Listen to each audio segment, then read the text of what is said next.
আজ আমরা স্বাভাবিক সংখ্যার বর্গের গড় এবং ঘনের গড় বার করার নিয়ম শিখব। তাহলে মনে করো 1 থেকে n পর্যন্ত 1 থেকে n পর্যন্ত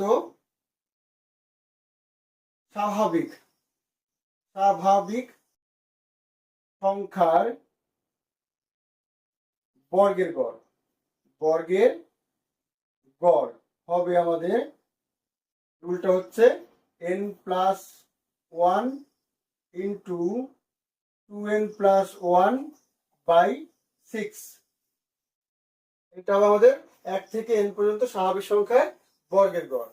তাহলে 1 থেকে n পর্যন্ত জোড়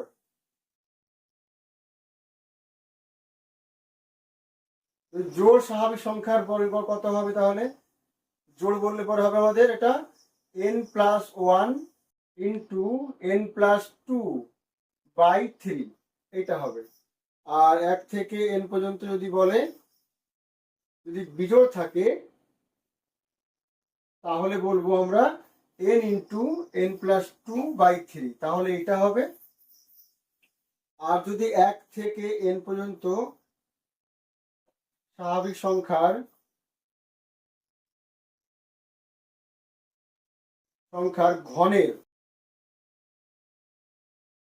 ঘনের গড় বলে, তাহলে হবে n ইন্টু n+1 তার স্কোয়ার/4। যদি 1 থেকে n পর্যন্ত স্বাভাবিক সংখ্যা বিজোড় স্বাভাবিক সংখ্যার ঘনের গড় বলে, তাহলে আমাদের জাস্ট এটা হবে n+1 into n² plus 2n-1/4। আর 1 থেকে n পর্যন্ত যদি জোড় থাকে তাহলে ঘনের গড় হবে আমাদের n ইন্টু n+2 তার স্কোয়ার/4, অর্থাৎ এর সাথে মিল আছে, এখানে 1 আর এখানে 2। তাহলে এই গেল আমাদের বর্গের গড় আর ঘনের গড় যদি চাই আমাদের, তাহলে আমরা এই সূত্রগুলো অ্যাপ্লাই করে করতে পারবো। তাহলে আমাদের শুরু করছি আজকের পার্ট। এখানে 23 দাগ আছে।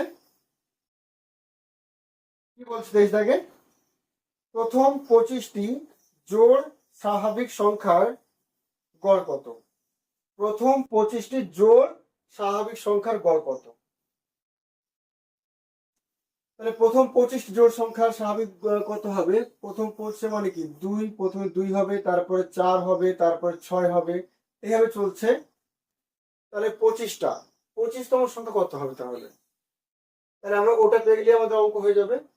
তাহলে ওইটা 25তম পদ, মানে ধরে নিচ্ছি টি 25তম পদ। বার করার নিয়মটা কি? প্রথম পদ প্লাস যত আস তার থেকে 1 কম, অর্থাৎ 25 - 1 ইন্টু যত করে গ্যাপ চলছে 2 করে, অর্থাৎ 2 ইন্টু 24 হবে। এটা 24 × 48, দ্যাট ইজ 50। তাহলে এর লাস্ট পদ হবে আমাদের 50। তাহলে এদের গড় কত হবে আমাদের? তাহলে এটা হচ্ছে আমাদের, যদি এরকম গ্যাপ ঠিক থাকে, মানে একই গ্যাপ থাকে, তাহলে আমরা 25তম পদ কি 20তম 15তম যে কোনো পদ বার করতে পারবো, এটা এই নিয়মে। এবার আমাদের গড়, যেহেতু গ্যাপ ঠিক আছে, এখানে একই গ্যাপ চলছে, 2 করে চলছে, তাহলে আমাদের গড় হবে প্রথম প্লাস লাস্ট বাই 2। প্রথম plus last by 2, that is 52/2, that is 26। 23 দাগ 26 ডি দাগ।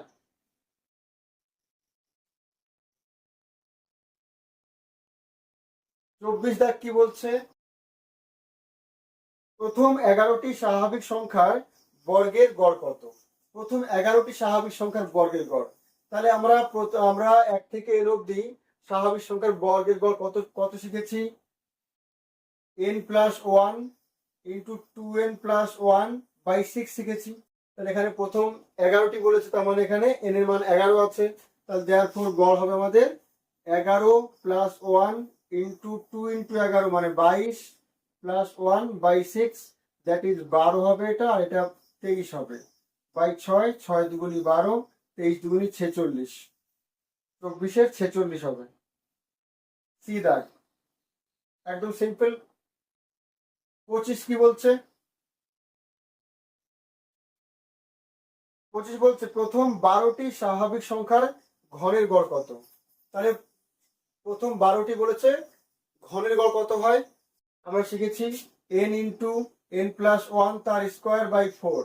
তাহলে এখানে আমাদের গড় হবে 12 বলেছে, প্রথম 12টি বলেছে, তাহলে n এর মান 12। তাহলে 12 ইন্টু 12 প্লাস 1 তার স্কোয়ার বাই 4 হবে, দ্যাট ইজ 12 ইন্টু এটা 13, 13 স্কোয়ার 169 বাই 4, 3 4 12, অর্থাৎ 3 9 27 7, হাতে 2, 3 6 18 আর 2 20 0, হাতে 2, 3 3 আর 2 5, 507, 507 বিদায়।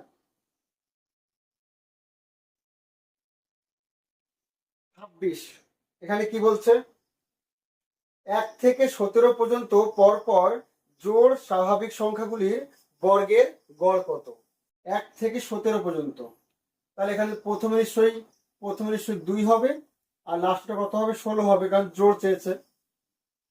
তাহলে আমরা জানি জোড় সংখ্যার বর্গের গড় কত হয়, n plus 1 into n plus 2 by 3, এইটা হয়। তাহলে এখানে আমার n কত আছে, 16, মানে লাস্টটাকে আমরা n বলি।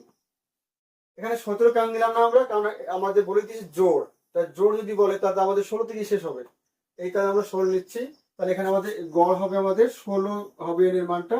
তাহলে 16 প্লাস 1 ইন্টু 16 প্লাস 2 বাই 3, অর্থাৎ 17 ইন্টু 18 বাই 3, 3 6 18, 17 102, 26 102 এ দাগ।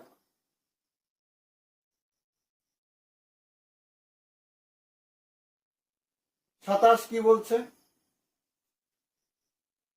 1 থেকে 16 পর্যন্ত পরপর বিজোড় স্বাভাবিক সংখ্যাগুলির বর্গের গড় কত। 1 থেকে 16 পর্যন্ত বলেছে বিজোড় স্বাভাবিক সংখ্যার বর্গের গড়। তাহলে 1 থেকে 16 পর্যন্ত মানে প্রথমটা একই হবে, আর লাস্টটা হবে 15, কারণ আমরা বিজোড় বলেছে এখানে। তাহলে আমাদের লাস্ট হবে 15, অর্থাৎ n এর মানটা হবে এখানে 15। আমাদের বিজোড় স্বাভাবিক সংখ্যার বর্গের গড় কি হয়, n into n plus 2 by 3 হয়। তাহলে দেয়ারফর নির্ণয় গড় দাঁড়াচ্ছে আমাদের n এর মান 15 পেয়েছি, 15 ইন্টু 15 প্লাস 2 17 বাই 3, 3 5 15, 5 17 85, 27 85।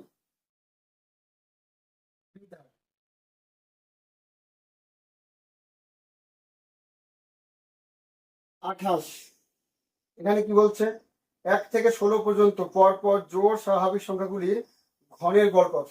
1 থেকে 16 পর্যন্ত, তাহলে প্রথমে 2 হবে আর লাস্টে 16 হবে, অর্থাৎ n এর মান 2 হবে। এখানে জোড় বলেছে, তাহলে আমরা জোড় নেব, 2 আর 16, প্রথম 2 হবে আর লাস্ট 16 হবে, অর্থাৎ n এর মান এখানে 16 আছে। ঠিক আছে, এবার ঘনের জোড় হলে সূত্র কি আমাদের, n ইন্টু n প্লাস 2 তার স্কোয়ার বাই 4 ছিল। তাহলে আমরা মানটা বসিয়ে দেবো, অতএব নির্ণয় গড় হবে আমাদের 16 ইন্টু 16 প্লাস 2 তার স্কোয়ার, অর্থাৎ 18 স্কোয়ার, মানে 18 গুণ 18 বাই 4, 4 4 16, 4 ইন্টু 324 হবে এটা আমাদের, 18 গুণ 18 324 হয়। তাই 4 4 16 6, হাতে 1, 4 2 8 আর 1 9, 3 4 12, 1296, 28 1296 কি দাগ।